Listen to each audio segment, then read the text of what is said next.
Halifax, Nova Scotia, a teeming port city in southeastern Canada. It's here on the Atlantic coast where Karen Bray chose to raise her family.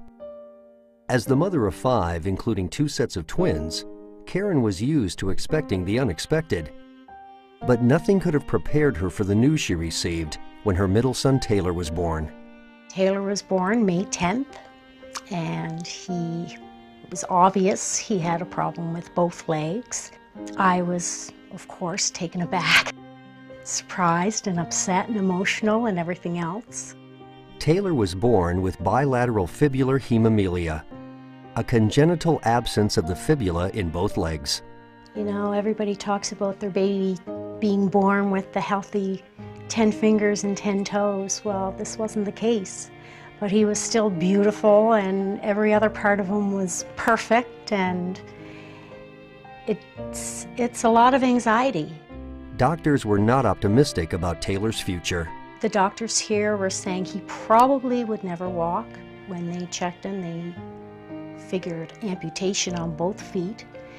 And at that point, the word, when you're holding a 3-day, 2-day baby in your arms and you're hearing the word amputation, it's scary and you don't know what to expect.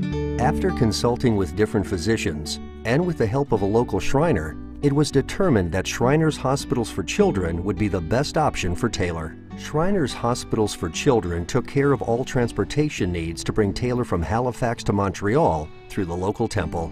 Karen quickly discovered that this organization provided a very special kind of care.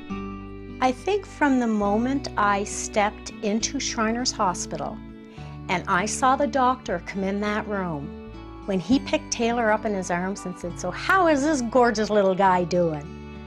I knew things would be okay. He didn't look at him like he was a pile of bones. He looked at him as a little person. And from every single person I spoke to made me feel at home. The staff introduced Karen to other families who had to choose whether to amputate or not. Seeing how active and pain-free the young amputees were helped Karen come to a difficult decision. It eased a lot of anxiety you had because you knew you had an entire hospital. So you knew you had a whole team of doctors looking for the same outcome, the best outcome. Karen placed her trust in Shriners Hospitals for Children, confident they would make the best decision for Taylor's life. Absence of the fibula is a spectrum of disease. In the mild deformities, we can preserve the foot and do multiple surgery.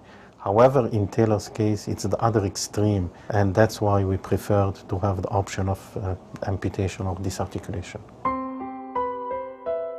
To give Taylor the best chance at living a highly productive life using prosthetics, it was recommended that his feet be amputated.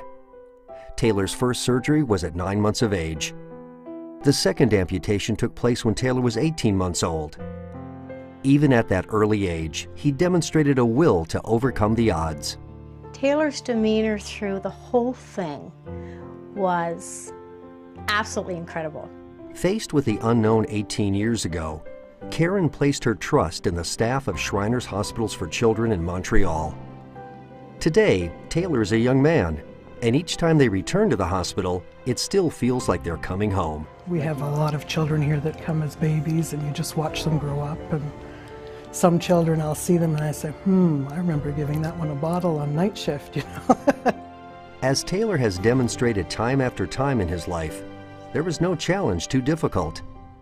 As a child, he quickly adapted to using his new prostheses. He adapted very well to it. As soon as he got his prosthesis, he learned how to walk with them. It takes a kid, you know, a little bit longer to learn how to use these feet that are not his own feet to walk, but he mastered it, you know, within a couple of months. And for him, it was a challenge because it was 2 feet, not 1. He can walk, he can run, he can play sports almost immediately. I didn't stop him from doing anything. These were your first prostheses you got.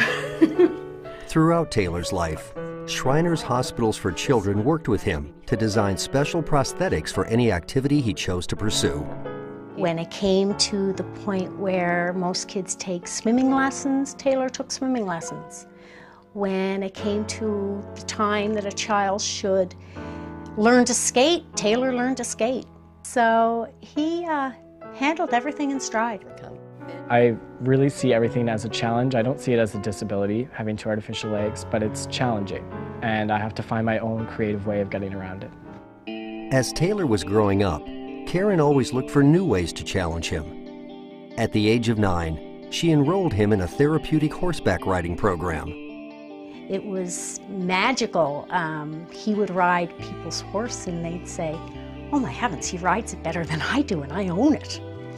And the owner of the barn saw him ride and say, "Why is this kid in therapeutic riding? Let's get him in the regular rides." Well, Shriners Hospitals for Children specifically helped me with my horseback riding by helping me develop a leg with my prosthetist specifically for horseback riding. The custom-designed riding prosthetics, created by Shriners Hospitals for Children, gave Taylor the ability to excel at a sport he loved. When Taylor started the riding, it was amazing the difference I could see in him. Taylor was one of only 4 riders from across Canada who was invited to the Canadian Para-Equestrian Training Camp.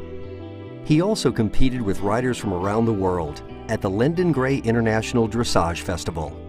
It was the one activity during my life that didn't separate me from anyone. I found I was one of them, so that was really important in developing my confidence.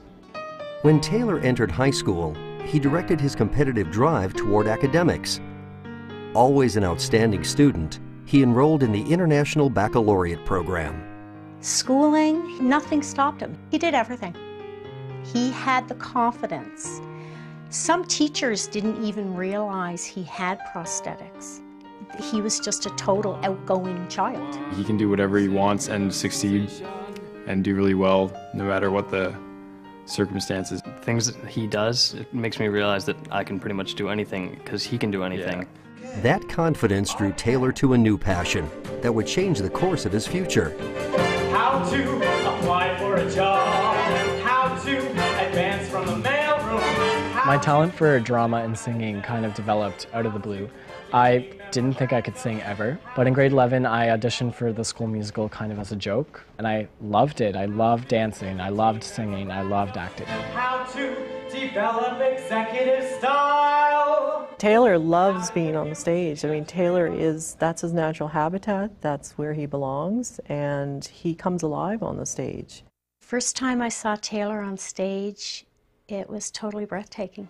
He was dancing and singing and acting, and it was just like, wow, what can't this kid do?